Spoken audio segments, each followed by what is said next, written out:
12 வருஷ போராட்டத்திற்கு பிறகு ஒரு வழியா இந்த வருஷ பொங்கலுக்கு தியேட்டர்ஸ்ல ரிலீஸ் ஆகி இருக்கு மதகஜ ராஜா. சுந்தர்சியோட டைரக்ஷன்ல விஷால், சந்தானம், வரலட்சுமி, அஞ்சலின்னு பல நட்சத்திரங்களோட நடிப்புல வெளியாகி இருக்கக்கூடிய இந்த திரைப்படம் இத்தனை தடவை ரிலீஸ் டேட் சொல்லி அப்புறம் அது ரிலீஸ் பண்ண முடியாம போய் இப்போ ரிலீஸ் ஆயிருக்கு அப்படின்றது இந்த படத்தை ஃபாலோ பண்ணிட்டு இருந்த ரசிகர்களுக்கே தெரிஞ்சிருக்கும்.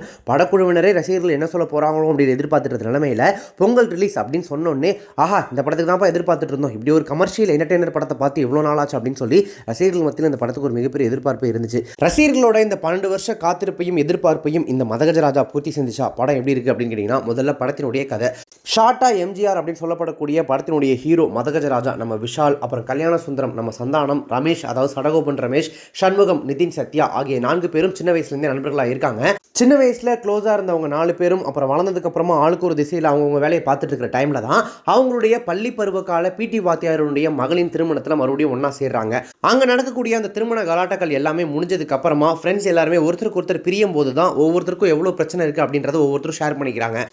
பயங்கர அரசியல் செல்வாக்கு இருக்கக்கூடிய பிரபல தொலைக்காட்சி நிறுவனத்தின் முதலாளியான கற்குவேல் விஸ்வநாத், அதாவது சோனு சூட் இருக்கார் இல்லையா, அவரால் தன்னுடைய நண்பன் ரமேஷுக்கு வேலை பறிபோய் இருக்கிறதும் சண்முகத்துக்கு நெசவு தொழிலில் பெருத்த நஷ்டம் ஏற்பட்டிருக்கிறதையும் நம்ம மதகஜ ராஜா தெரிஞ்சுக்கிறாரு. அப்புறம் என்ன, வில்லனை காலி பண்ணுறதுக்கு சென்னை வந்து இறங்குற எம்ஜிஆர் செய்யக்கூடிய அட்டகாசங்கள் தான் இந்த மதகஜ ராஜா. சமீபத்தில் மதகஜ ராஜா படத்தினுடைய விழாவில் விஷால் அந்த மாதிரி பார்த்துட்டு பல பேர் வந்து கலங்கி போய் என்னங்க இப்படி இருக்காரு அப்படி இப்படின்லாம் சொல்லிட்டு இருந்தாங்க. ஆனால் 12 வருஷத்துக்கு முன்னாடி எப்படி இருந்த பங்காளி அப்படின்னு கேட்கக்கூடிய மாதிரி இந்த படத்தில் எதிரிகளை அடிச்சு பறக்க விடக்கூடிய கட்டுமஸ்தான அந்த 6 பேக்ஸ், வில்லன் கிட்ட போடக்கூடிய தத்துவ பஞ்ச், நாயகிகள் கிட்ட ரொமான்ஸ்னு தீராத விளையாட்டு பிள்ளை காலத்து துரு நாயகனா ரசிக்க வைக்கிறாரு விஷால்.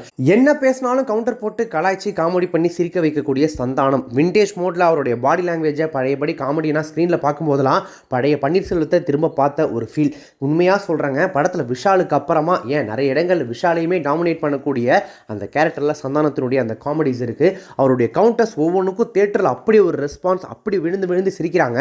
கடைசியாக தியேட்டரில் இந்த மாதிரி ஒரு காமெடிக்கு விழுந்து சிரித்து படம் பார்த்து ரொம்ப நாள் ஆச்சு. காமெடியனா நடிகர் சந்தானத்தை இங்கே எந்த அளவுக்கு எல்லாருமே மிஸ் பண்ணுறாங்க. இப்போ வரக்கூடிய திரைப்படங்களில் காமெடி எந்த அளவுக்கு பஞ்சமாக இருக்குது அப்படின்றதுக்கெல்லாம் தியேட்டரில் கிடைக்கக்கூடிய அந்த ரெஸ்பான்ஸ் தான் ஆகச்சிறந்த உதாரணம் அப்படின்னே சொல்லலாம்.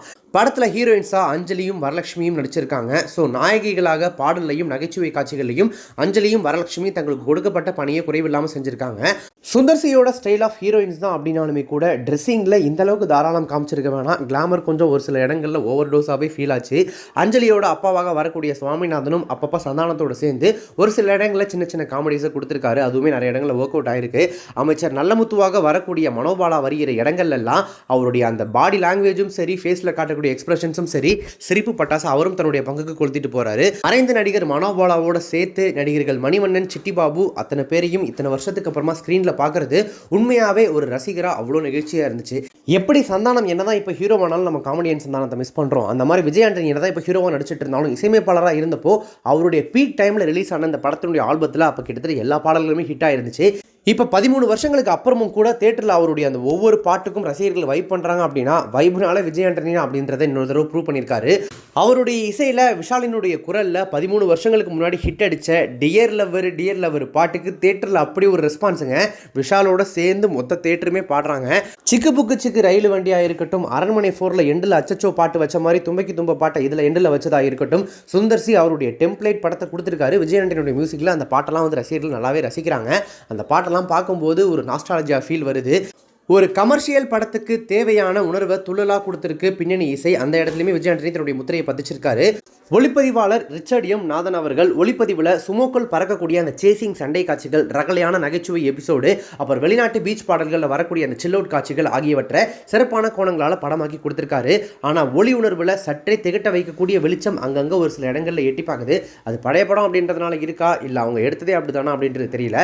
படத்தொகுப்பாளர் பிரவீன் KL, NB ஸ்ரீகாந்த் ஆகியோருடைய கூட்டணி ஸ்பிளிட் ஸ்கிரீன் மேட்ச் கட் அப்படின்னு சொல்லிட்டு முடிஞ்ச அளவுக்கு புதுமையாக வெட்டி ஒட்டி இந்த படத்தை ஃப்ரெஷ்ஷாக கொடுக்கறதுக்கு ட்ரை பண்ணியிருக்காங்க. எடுத்து பல வருஷங்கள் ஆன படம் அப்படின்றத மறைக்கிறதுக்கு இந்த மாதிரியான புது எடிட்டிங் யுக்திகள், கலர் ட்ரேடிங்கில் மாற்றங்கள் ஆகியவற்றை ட்ரை பண்ணியிருக்காங்க. அது சிறப்பாகவே வேலை செஞ்சிருக்கு அப்படின்னு சொல்லலாம். நிறைய இடங்கள் அதுதான் பழைய படம் அப்படின்றத மறைச்சிருக்கு.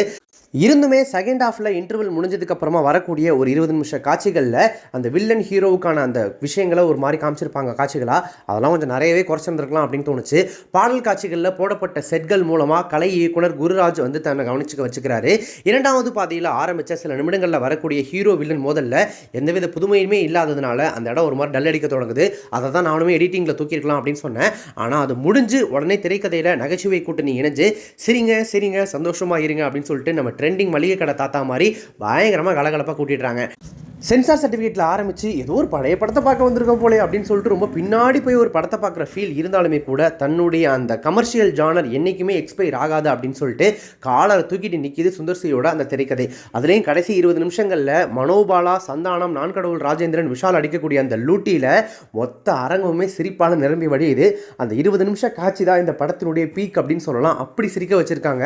வில்லனுக்கும் நாயகனுக்கும் நடக்கக்கூடிய போட்டி, அதன் வசனங்கள், எக்ஸ்ட்ரா லார்ஜ் ஓட்டைகள் போன்றவற்றில் கொஞ்சம் கூடுதல் கவனம் செலுத்தி இருக்கலாம். ஆனால் கமர்ஷியல் படம்னா அப்படி தான் இருக்கும். அதுவும் 13 வருஷத்துக்கு முன்னாடி எடுத்திருக்காங்க அப்படின்னா அதை கேட்கவே வேணாம். அதில் நம்மளால் பெருசும் ஒன்றும் சொல்லவும் முடியாதுன்னு வச்சுக்கோங்களேன். ஏன்னா இப்படி படங்கள் வர்றது தான் இப்போ ரொம்ப கம்மியாயிடுச்சு. ரசிகர்கள் ரொம்ப லாஜிக் பார்க்க ஆரம்பிச்சிட்டாங்க. இது ஏன் இங்கே இருக்குது, அந்த ஃப்ரேமில் ஏன் அது அப்படியே வச்சிருக்காங்க அப்படின்னு சொல்லிட்டு ரொம்ப டிகோட் பண்ணி எல்லாருமே சினிபைல்ஸாக மாற ஆரம்பிச்சதுனால என்னமோ சினிமாவை ரசிக்க முடியாமல் போயிடுச்சு.